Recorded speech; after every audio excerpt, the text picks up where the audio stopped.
Dá para alguém ter o transtorno bipolar e ter TDAH, por exemplo? Ou por exemplo, ser bipolar é muito diferente, mas ser um psicopata? Dá pra, tipo, a bipolaridade ela tá inclusa às vezes com algo a mais, assim? A gente costuma dizer que na bipolaridade ter algo a mais é regra e não exceção. Mas aqui a gente vai precisar fazer um adendo, e é bem interessante que a gente faça isso, que é o quê? Vão existir falsas comorbidades e comorbidades verdadeiras. Como assim? Primeiro, o que é comorbidade? É o que você terminou de falar. A pessoa tem bipolaridade mais alguma coisa. Essa alguma coisa a gente chama de comorbidade. Por exemplo, se ela tem bipolaridade e déficit de atenção e hiperatividade. Então, esse déficit de atenção e hiperatividade é uma comorbidade. Mas aí ele veio da bipolaridade? Aí é que a questão pega. Porque, olha só, o TDAH e o transtorno bipolar é um caso clássico de confusão e que muitas vezes pode gerar essa falsa comorbidade. Basicamente é o quê? Os sintomas de TDAH, por exemplo, desconcentração, impulsividade e hiperatividade, podem se manifestar classicamente durante uma fase de hipomania e mania da bipolaridade. Então você olha a pessoa naquela fase de mania e ela parece que tem um TDAH hiperativo ou de apresentação mista. E aí você fica achando que aquilo ali é TDAH. Mas quando você estabiliza o humor da pessoa, o TDAH desaparece. Mas como assim? Cadê o TDAH que estava aqui? Era uma falsa comorbidade. Só que pode acontecer de você estabilizar esse humor e os sintomas de TDAH ainda continuarem. Então isso é uma verdadeira comorbidade, que existe, é possível ter bipolaridade e TDAH ao mesmo tempo.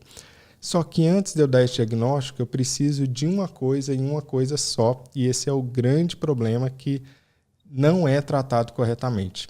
A prioridade é, primeiro, você estabiliza o humor do transtorno bipolar.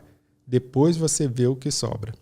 Primeiro estabiliza o humor do transtorno bipolar e é aí que você vê o que sobra. Porque o contrário não funciona. Você precisa estabilizar o humor, acabar com todos os sintomas da fase de mania ou de depressão, e aí sim que você vai analisar se existe verdadeiramente o TDAH. Aí que você vai analisar se existe verdadeiramente um transtorno obsessivo compulsivo. E aí que você vai analisar se verdadeiramente aquela pessoa é dependente de álcool ou o que ela estava fazendo era jogando o álcool por cima daquele sofrimento, daquela aflição, na tentativa de aliviar uma depressão mista, por exemplo. Algo super comum de acontecer. E essa é a diferença entre falsa comorbidade, desaparece quando eu estabilizo o humor do bipolar, e uma verdadeira comorbidade, não desaparece apesar do humor já estar estabilizado. A prioridade é tratar a bipolaridade primeiro. Isso acontece com frequência. Quando você trata o transtorno bipolar, essas comorbidades aparecem. Só que a questão é, existe realmente várias pessoas que têm comorbidade verdadeira, tanto física quanto psicológica, mental, outros transtornos. Quais são os mais comuns de vermos, né? Primeiro, é muito comum você ter bipolaridade e, ao mesmo tempo, algum problema da tireoide, que é aquela glândula que fica aqui em cima do seu pescoço, né? Que é uma glândula que comanda muito o seu metabolismo. Então, existir transtorno bipolar e alteração da tireoide é comum. Existir bipolaridade e aumento de peso, sobrepeso ou obesidade também é comum, o que se torna um problema. Os sintomas da bipolaridade alimentam, por assim dizer, o aumento de peso, e o aumento de peso alimenta os sintomas da bipolaridade. Por quê? Porque a obesidade é tido como um estado pró-inflamatório sistêmico. E na bipolaridade, a gente viu que uma das causas neurobiológicas é um estado pró-inflamatório sistêmico, com aquela elevação daquelas citocinas, né? Interleucina 6, interleucina 4, TNF-alfa.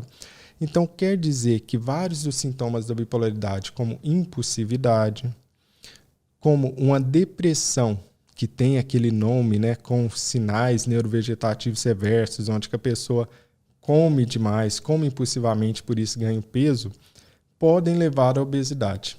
E então, um fica alimentando o outro ali, né? Exatamente. Exatamente. É uma estrada de mão dupla, por assim dizer.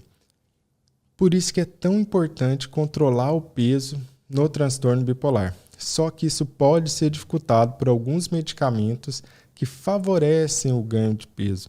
Por exemplo, um medicamento clássico, que seria um antipsicótico atípico, que se chama olanzapina, ele dá um aumento de apetite muito grande, principalmente para carboidratos simples, doce, etc.